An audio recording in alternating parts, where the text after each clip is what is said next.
perkenalkan, aku Mawar Deong. Di film Para Betina Pengikut Iblis, aku berperan sebagai Sumi. Sumi ini adalah seorang anak yang harus mengurus bapaknya dan kemudian bertahan hidup dengan cara menjual gulai gitu. Tapi ya, sebatas itu sih yang bisa aku ceritakan. Karakter masing-masing yang akan kita nanti saksikan di Para Betina Pengikut Iblis. Ada yang mau bertanya mungkin teman-teman? Kalau tadi, oh ya, sebelah sana dulu Mas ya. Oke. Oke. Pertama sih yang pasti pas aku baca sinopsisnya, menurut aku Para Betina Pengikut Iblis ini adalah film horor yang beda dari yang lain sih menurut aku. Dan apa ya, ada cerita yang kita banget deh ceritanya di situ gitu kan. Betina-betina ini banget dan unik, dan aku ngerasa aku pengen aja keluar dari zona nyaman aku gitu. Dan pas aku tahu cast-castnya dan sutradaranya juga aku tertarik, jadi ya udah aku ikut terlibat di sini. Terima kasih. Itu jadi mungkin dari sekian banyak tawaran horor akhirnya baru ini yang diterima yang pertama ya. Betul. Betul. Oke, ada lagi mungkin yang mau bertanya untuk 3 cast kita? Terima kasih atas pertanyaannya Mas. Kalau tantangan di film ini, jujur buat saya karakter Sumi sendiri menjadi tantangan yang berat sekali.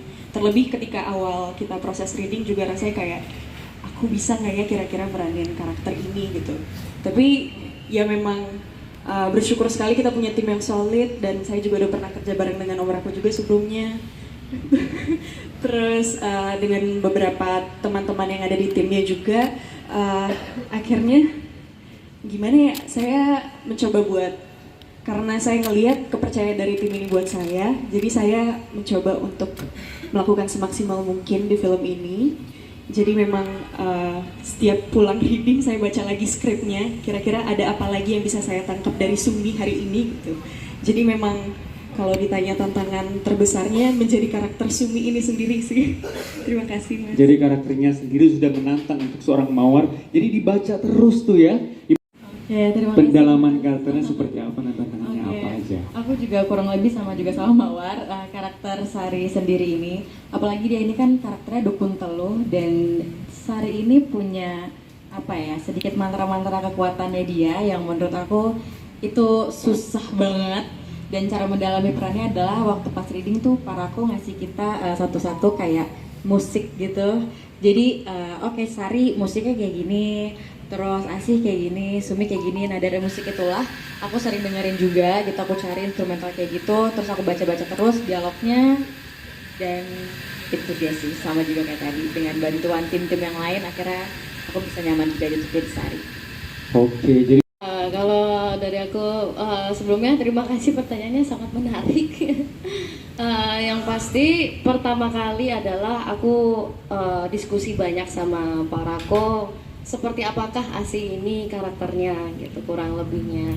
Dan ternyata Asih ini memang apa ya, karakternya seperti yang aku mention, dia lebih gila daripada dua betina yang lainnya. Dia akan melakukan apa saja, menghalalkan segala cara, istilahnya seperti itu gitu. Dan tantangannya adalah Asih ini suka tertawa, suka banget tertawa ya, tertawanya itu sih yang kayak kadang suka melekat di diri sendiri gitu ya. Aku emang orangnya suka tertawa, aku tuh ngerasainnya begitu gimana ya. mungkin karena suka tertawa jadi dikasih peran itu, akhirnya kebawa terus habis syuting ya. Mungkin. Dan memang karakternya Asih ini sangat-sangat apa ya, kalau aku bilang bukan gila lagi, lebih dari gila gitu. Jadi aku harus benar-benar mendalami, dan aku mencari referensi yang sama seperti Asih. Dan aku juga tanya sama Pak Rako, referensi untuk Asih ini dari mana kak gitu. Aku dikasih, aku masih ingat banget Pak Rako ngasih, pokoknya dari secara attitude-nya dia, cara dia berdiri, cara dia ngobrol sama orang itu, dia agak dangak gitu, sombong gitu, ala-ala kayak geisha di film Memoirs of a Geisha yang namanya Hatsumomo. Seperti itu referensinya kurang lebih. Jadi aku banyak belajar dari situ sih. Kebetulan aku juga memang suka filmnya, jadi kayak gitu. Makasih Pak Rako. Terima kasih. Terima kasih. Jadi seperti itu ya tadi ya. Ada kasih atas pertanyaannya Mas. Kalau menurut saya sebenarnya dengan hadirnya Mas Rako langsung ketika reading pastinya sangat membantu kita karena bisa langsung bertukar cerita ke pemilik ceritanya gitu. Aku setuju. Iya, Setuju. setuju. Jadi memang ketika reading seperti yang disampaikan sama Hanggini tadi juga kita sering dapat masukan musik, mungkin juga pose yang cocok untuk Iya, karakter kita betul. juga. Terus juga cara pembawaannya mungkin ini lebih miliknya karakternya Sari, mungkin ini lebih ke Sumi, ini lebih ke Asi gitu. Jadi ketika reading Mas Rako bisa memaparkan ketiga karakter itu dengan sangat-sangat jelas gitu. Jadi kita dikasih kisi-kisi karakter kita masing-masing seperti apa, dan kita meskipun tanpa acting coach kita sangat merasa apa ya, it's such an honor kita dipercayakan sama Pak Rako untuk kalian bebas untuk explore atau mau seperti apa, tinggal kita eksekusi, dan kita banyak diskusi aja sama Pak Rako gitu. Iya, betul.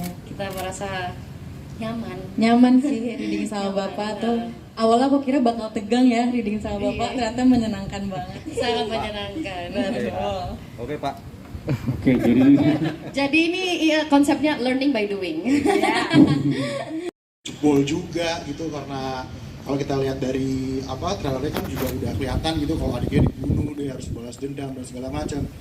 Kalau dari Sarah kan Asi kan al-humajah tadi ya, maksudnya tukang mengumpat, iri, dengki gitu kan, menghitung-hitung hartanya, dan menurut saya harta itu nggak melulu materi gitu, tapi fisik perempuan, kecantikannya itu juga harta gitu, yang dia selalu ngitung-ngitung, selalu membanggakan gitu. Jadi sebenarnya dari situ sih saya membeda-bedakannya mereka gitu. Dan yang pasti secara gestur juga tadi Mawar juga udah sempat ngomong ya, saya bedain juga gitu. Nanti bisa lihat lah kalau gesturnya Mawar tuh kayak apa, gesturnya Hanggini tuh kayak apa, gesturnya si Sumi tuh kayak apa gitu kan, gitu deh kira-kira. seperti itu kira-kira dari poster aja. Sekali untuk memainkan genre yang berbeda-beda khususnya di tahun ini ya. Dan memang ketika pertama kali bertukar cerita sama Mas Rako tentang adanya niat untuk membuat film Para Betina Pengikut Iblis ini, saya udah merasakan tantangannya padahal baru mendengar gitu. Jadi ketika diberikan kepercayaan pastinya untuk bermain di film ini, saya dengan segala rasa keingintahuan saya terhadap ya dunia seni peran, saya memutuskan untuk mengambil peran ini. Yes, terima kasih. Terima kasih Mas. Pertanyaannya. Kalau dibilang stres sih, mungkin di awal-awal jujur pasti ada tantangan yang bikin saya juga kepikiran banget gitu. Apakah aku tuh bisa nggak sih meranin peran Sari ini yang menurut aku sangat challenging gitu buat aku. Cuman karena tim kita yang sangat solid, bawaan di lokasi tuh bikin semangat terus, jadi stresnya tuh hilang dengan sendirinya gitu sih Mas. Jadi kayak nggak ada tantangan yang terlalu berat di saat tim-tim kita juga bikin suasana jadi enak kayak gitu. Tapi kalau untuk kebawa ke rumah, alhamdulillahnya sih enggak ya. Jangan sampai Sari tiba-tiba nanti dia jadi dukun, kan kita takut ya. Jadi enggak kebawa sih Mas, alhamdulillahnya di lokasi aja jadi Sari. Oke, jadi tim yang mendukung ya.